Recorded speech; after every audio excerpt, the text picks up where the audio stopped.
I think the reality at the moment is that we are living in a period of complete uncertainty as to what is going to happen and what the next stages are going to be. I'd love to be able to tell you that I know what's going to happen and I've got some insight into what the government is going to do, but I don't. I'm not even sure they know what they're going to do at the moment, which is I think, reflected in what's coming out into the public sphere. The government has always said that we are going to follow the steps of the programme of relaxation of lockdown, and they've given dates, but they've not committed to those dates. So currently, the question is whether or not the step 4 of relaxation of lockdown will come into effect on the 21st of June. We've been in step 3 for about 3 or 4 weeks. Whether step 4 will be adopted is now, I think, a matter of debate and unclear. And in honesty, we won't finally know until the Prime Minister makes his decision, which will be on the 14th of June. So by the time we get to the next webinar, we will know what the government has decided. So before that, everything is simply speculation. What is clear is that it's obviously seriously being considered that the move to step 4 will be delayed, whether by 2 weeks or by 4 weeks. So I think we would be wise at the very least to anticipate that there will be an extended period before stage 4 is entered. And that's basically because of the issues connected with the Indian variant and growing numbers of COVID infections. We've seen the government's willingness to act relatively ruthlessly in relation to foreign holidays and kind of Portugal. I think, again, we should, at least in our minds, be thinking that it's likely that this will be delayed either by 2 weeks or by 4 weeks. What will that mean for churches? Well, what's very unlikely to be the case is any going back on where we are at the moment. So there's not going to be a rolling back from step 3. So it's not going to change what we're currently able to do.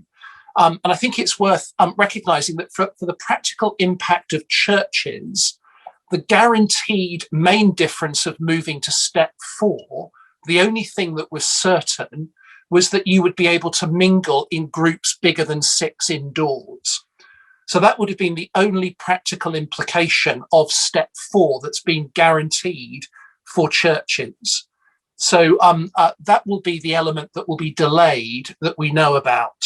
The things that we really care about, which are basically the issues of face coverings in church, social distancing guidance, and singing guidance, government has never given any commitment that those would be removed on the sort of 21st of June in any event.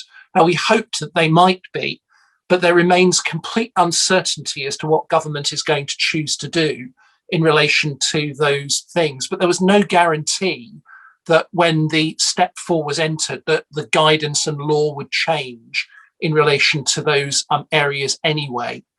I think if the step 4 is delayed, we can be pretty sure that there'll be no change on singing, social distancing and face coverings in church until at least step 4 comes into effect. I think the mood music at the moment, the thing that we at least need to think about and be semi-preparing for, is I think it's probably likely that when step 4 is entered, face coverings will no longer be required by law, but they may well be still advised as a matter of guidance. At the moment, social distancing and not singing congregationally are guidance issues rather than law issues, whereas wearing face coverings is a law issue. I think that may well become a guidance issue. And I think that's going to raise some really difficult questions for churches wanting to gather congregations where you'll have a variety of different sensitivities and feelings in the congregation as to whether or not people should be wearing masks, should not be wearing masks. The reason it's not simple is because the advice about masks all along is you don't wear a mask for your own benefit, you wear it for the benefit of others. It's not about stopping you getting COVID, it's about stopping giving COVID to others has been the rationale and the justification. And you can begin to see that across church leadership teams and in congregations and gatherings, whether people are wearing masks or not is going to be a significant kind of issue. So I think that's probably where we're headed. And I can't give any more certainty than that. And we will have to wait until next week. But I think probably it is worth at least anticipating that the step 4 is going to be delayed for a short period of time. And I think the bigger issue for the churches to wrestle with will be this whole question of how they manage a change from law to guidance on something like face sort of coverings in public spaces, which will include churches. As I said, I'd love to be able to be more specific than that, but it's impossible because government is not being clear. But I think just as church leaders, those are the things we ought to be anticipating. At the same time, I've just been very reminded of that verse of Jesus that, don't worry about tomorrow because today has enough worries of its own. I think in this environment of uncertainty, don't get caught up with trying to anticipate, guess. Don't fall into wish fulfillment of thinking government will do what you think is right. They've surprised us time and time again on that.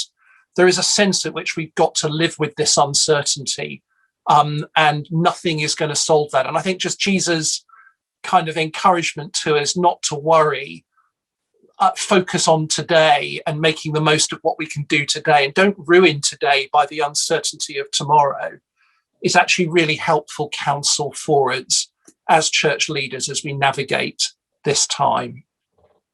So that's really just an update of where we are. Phil, I don't know whether there are any specific questions that have come in. There's a comment coming about singing, which I'm going to turn into a question.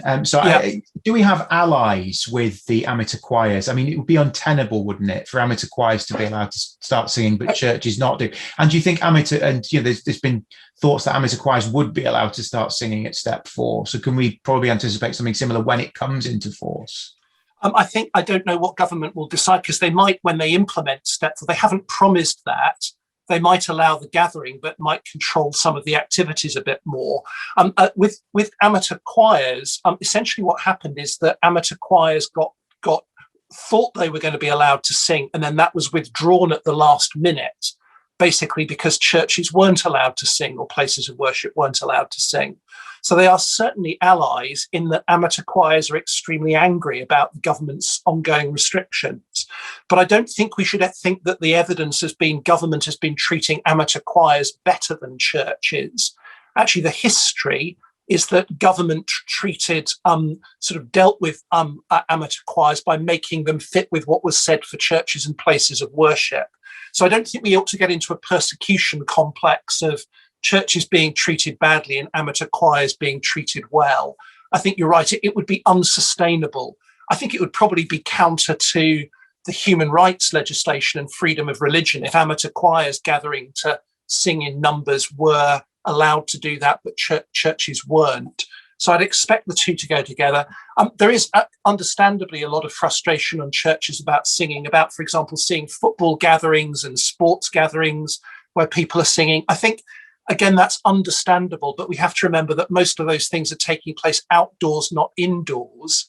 And we can already sing outdoors. We're just not allowed to sing, or we're not guidance is that we should not sing indoors. There's also, I think, the frustration of maybe seeing people going to places like restaurants, nightclubs, and seeing people singing and at sort of gigs and venues. Again, the government's thinking on that is that the kinds of people who go there are generally younger, and therefore there's less element of risk. And we have to remember that their perception of most churches is that churches are predominantly gatherings of elderly people. So that might not be true of our kinds of churches, but if you think about the generic churches and places of worship, they see them as gatherings of vulnerable old people, which is basically why they introduce the guidance that they do. And it's incredibly frustrating, but that's the reality of what they're trying to deal with.